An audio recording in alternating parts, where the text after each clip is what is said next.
नमस्कार, मैं उर्मिला यादव अपने YouTube channel Urmila Yadav Hindi classes में आपका स्वागत करती हूँ। आज की इस कड़ी में हम हिंदी साहित्य के अंतर्गत आदिकालीन साहित्य से संबंधित महत्वपूर्ण तथ्य कर रहे हैं। इससे पहले हम एक भाग कर चुके हैं। इस पहले भाग के महत्वपूर्ण तथ्य आपको इस वीडियो के डिस्क्रिप्शन बॉक्स में दिए हुए लिंक पर मिल जाएंगे। आप लिंक पर क्लिक करें, पीछे के भागों को प्राप्त कर सकते हैं। प्रत्येक वीडियो के पीछे जो पहला भाग होता है उस वीडियो का, उसका लिंक आपको डिस्क्रिप्शन बॉक्स में मिलेगा। आप पीछे के महत्वपूर्ण तथ्यों को, प्रश्न उत्तरों को प्राप्त कर सकते हैं। आज का कार्यक्रम शुरू करने से पहले मैं आपसे निवेदन करती हूँ कि आप वीडियो को लाइक करें, शेयर करें। यदि चैनल पर नए हैं तो सब्सक्राइब भी करें, ताकि मुझे और अच्छा करने की प्रेरणा मिले, उत्साह मिले। इसलिए आप कृपा करके लाइक करें, शेयर करें, और यदि नए हैं तो आप सब्सक्राइब अवश्य करें। चलिए अब शुरू करते हैं। बालनाथ के टिल्ले का वर्णन जायसी ने पद्मावत में किया है। पंजाब में जो नमक के टीलों का पहाड़ है, उसमें वो जो बालनाथ के टिल्ले है, उस टिल्ले का वर्णन जायसी ने अपने पद्मावत में किया है। किस में किया है? पद्मावत में। जो पद्मावत है जायसी की रचना है। 1540 ईस्वी में जायसी ने इसे लिखा था। नाथ संप्रदाय को अवधूत मत के नाम से भी जाना जाता है। नाथ संप्रदाय को अन्य किस मत से नाम से जाना जाता है? अवधूत मत के नाम से भी जाना जाता है। मिश्र बंधुओं ने गोरखनाथ को हिंदी साहित्य का प्रथम गद्य लेखक माना है।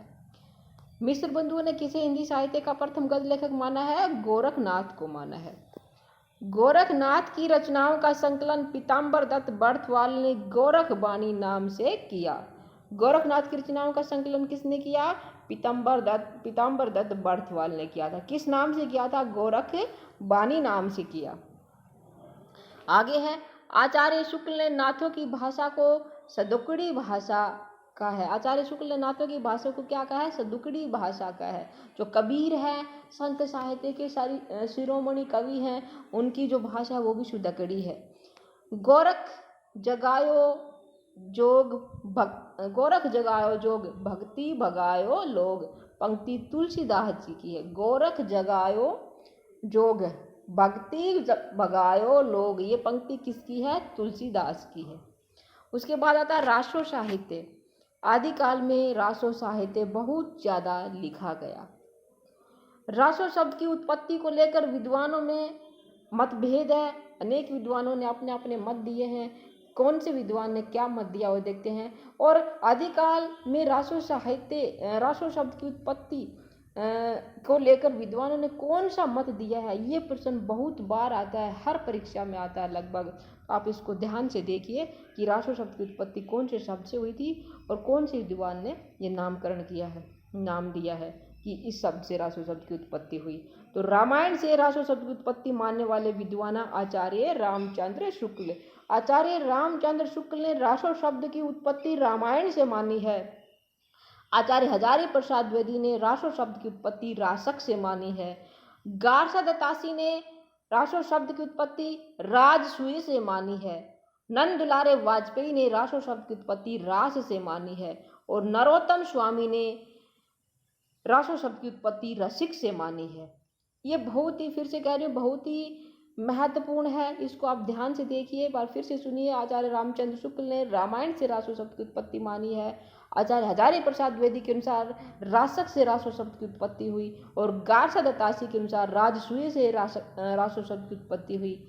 आचार्य नंद दुलारे वाजपेयी के अनुसार रास से रासो शब्द की उत्पत्ति हुई। और रसिक से नरोत्तम स्वामी का मानना है रासो शब्द की उत्पत्ति। आगे है, रहस्य से काशी प्रसाद जायसवाल तथा श्यामल दास। जो रहस्य से कौन से रासो शब्द की उत्पत्ति मानते हैं, कौन से विद्वान? काशी प्रसाद जायसवाल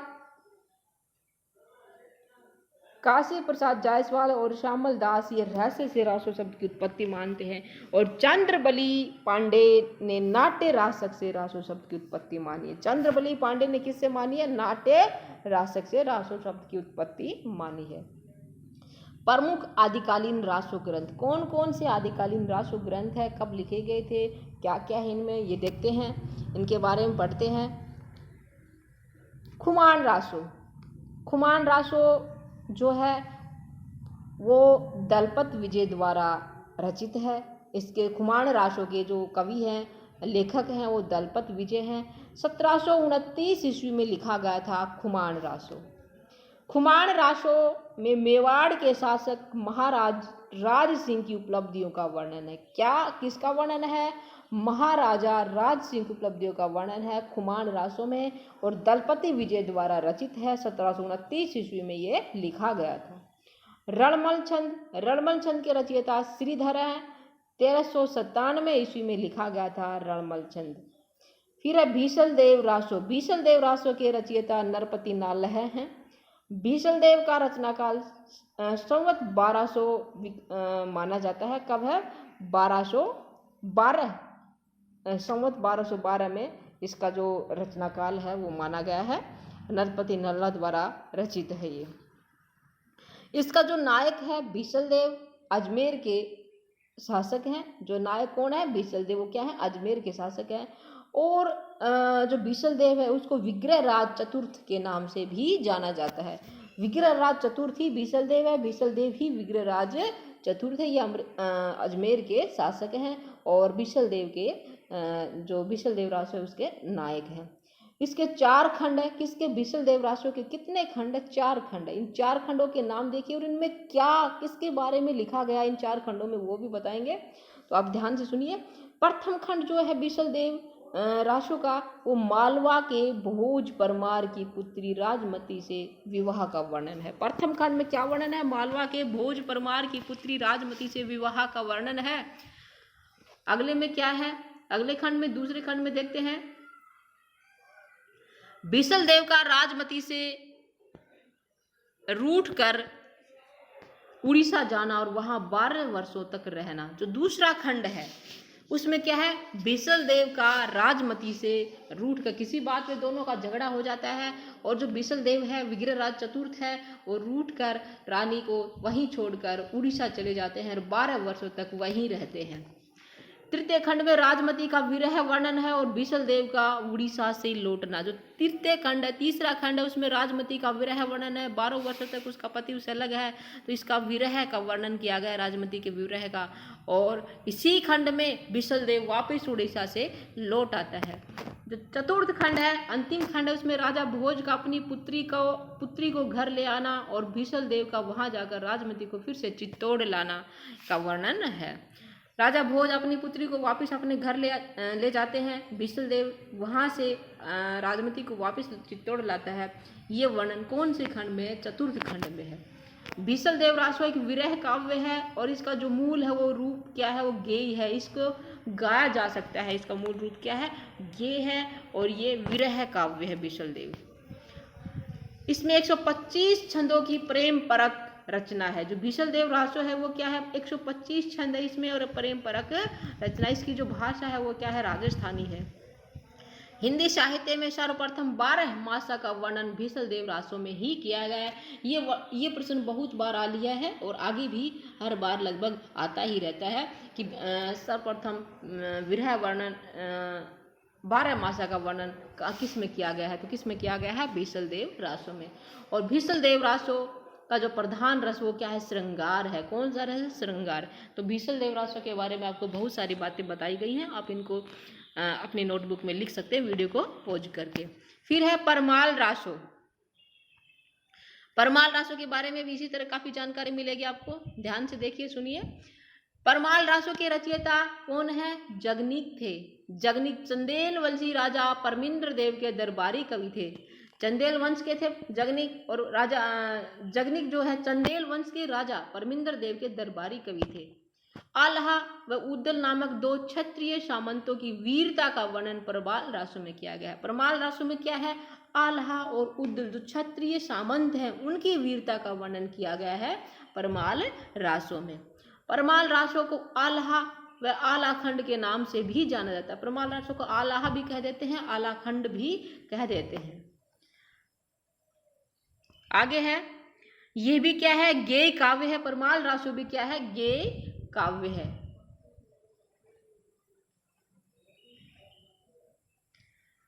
परमाल रासो का रचना काल 13वीं शताब्दी से आरंभ माना जाता है। सर्वप्रथम चार्ल्स इलियट ने आल्हा खंड नाम से इसका प्रकाशन करवाया था। किसने करवाया था, इलियट ने करवाया था। किसका, परमाल रासो का। सबसे पहले चार्ल्स इलियट ने आल्हा खंड नाम से इसका प्रकाशन करवाया, परमाल रासो का। आल्हा गीत कब गाया जाता है, बरसात ऋतु में गाया जाता है। ये भी बहुत महत्वपूर्ण है कि आल्हा गीत कब गाया जाता है, बरसात ऋतु में गाया जाता है। उसके बाद आता है पृथ्वीराज रासो। इसके बारे में भी देखिए, पृथ्वीराज रासो, इसका जो समय है कब लिखा गया, 1343 ईस्वी में लिखा गया था पृथ्वीराज रासो। चंद्रवरदाई इसके रचयिता हैं। पृथ्वीराज चौहान के मित्र और कवि चंद्रवरदाई पृथ्वीराज रासो के रचयिता हैं। आचार्य शुक्ल ने इसे हिंदी साहित्य का प्रथम महाकाव्य माना है। क्या माना है, प्रथम महाकाव्य। देखिए ये हिंदी साहित्य का प्रथम महाकाव्य कौन सा है, पृथ्वीराज रासो। और एक प्रश्न बनता है, हिंदी साहित्य में खड़ी बोली का प्रथम महाकाव्य कौन सा है, तो वो है प्रिय प्रवास, जो हरिवोध जी ने लिखा था। प्रिय प्रवास खड़ी बोली का प्रथम महाकाव्य है, प्रिय प्रवास, हरिवोध इसके लेखक हैं। और हिंदी साहित्य का प्रथम महाकाव्य, ये खड़ी बोली का नहीं है, प्रथम महाकाव्य है। ध्यान, दोनों में अंतर है। खड़ी बोली का प्रथम महाकाव्य है और हिंदी साहित्य का प्रथम महाकाव्य, ये क्या है, पृथ्वीराज रासो। और चंद्रवरदाई को प्रथम महाकवि माना। हिंदी साहित्य के प्रथम महाकवि कौन है, चंद्रवरदाई। चंद्रवरदाई पृथ्वीराज चौहान के कवि और मित्र और राजकवि थे, ये मैं पहले बता चुकी हूँ। पृथ्वीराज रासो में 69 अध्यायों को समय कहा गया। पृथ्वीराज रासो में कितने अध्याय हैं, 69 अध्याय है। और इन अध्यायों को क्या कहा गया है, समय कहा गया है। आगे देखते हैं, पृथ्वीराज रासो में लगभग 68 छंदों का प्रयोग हुआ। कितने छंदों का प्रयोग हुआ है, 68 छंदों का प्रयोग हुआ है। पृथ्वीराज रासो में श्रृंगार और वीर रस की प्रधानता है। दोनों ही रस है, श्रृंगार रस भी है और वीर रस भी है। 68 समय है, 69 अध्याय है, उनको समय कहा गया है। पृथ्वीराज रासो को चंद्रवरदाई के पुत्र जल्हन ने पूरा किया था। यह अधूरा रह गया था। पृथ्वीराज चौहान और चंद्रवरदाई दोनों की मृत्यु हो गई थी लेकिन ये पृथ्वीराज रासो जो अधूरा रह गया था वो उनके पुत्र जल्हन ने इसे पूरा किया। पृथ्वीराज रासो को प्रमाणिक मानने वाले विद्वान हैं। देखो, पृथ्वीराज रासो की प्रमाणिकता पर बहुत सारे प्रश्न उठते हैं कि कोई इसे प्रमाणिक मानता है, कोई अप्रमाणिक मानता है। कौन इसे प्रमाणिक मानता है, कौन अप्रमाणिक मानता है, वो ट्रिक के साथ हम याद करेंगे। उस ट्रिक को आप याद करिए और फिर आप अच्छे से बता पाएंगे कौन कौन विद्वान इसको प्रमाणिक मानते हैं, कौन अप्रमाणिक मानता है, कौन अप्रमाणिक मानता है। देखते हैं ट्रिक के साथ।